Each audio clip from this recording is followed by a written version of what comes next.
সবাই বোর্ডের দিকে তাকাও। দেখেছো এখানে বড় কোনটা?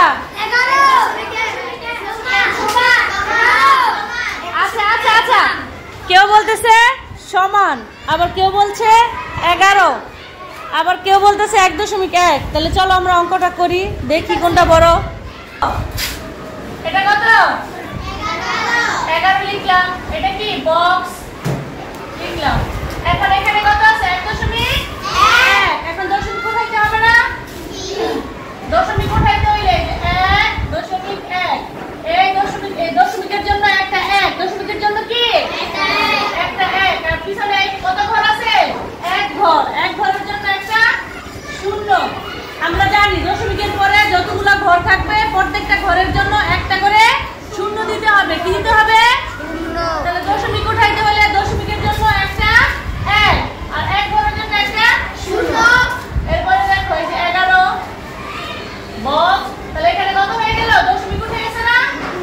10/11। এখন কি করতে হবে? সমহর। দেখো এখানে কি কিছু আছে 11 এর নিচে? কিছু আছে, কিন্তু এখানে কত আছে?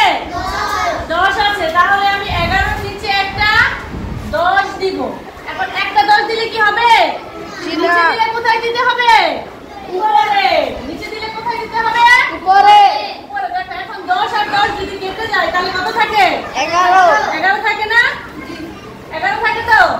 এইজন্য নিচে একটা 10 দিলে উপরেও একটা 10 দিতে হবে। ঠিক আছে? এখন কি এই 10 সমান হয়েছে? সমান হয়েছে না? তাহলে আমরা একটু দেখি। নিচে 10, এই 11 একে 11 আর 11 0 0। এখন বড় কোনটা? দেখো নিচে 10 সমান আছে। যদি ভগ্নাংশের হর সমান হয় তাহলে বড় ছোট আমরা কি লব দিয়ে বিচার করব না? লব দিয়ে না? তাহলে করব না কোনটা বড় কোনটা ছোট? তাহলে কি 110 বড় কোনটা? 110। তাহলে কোন দিকে বসবে? এদিকে বসবে না এই পাশে?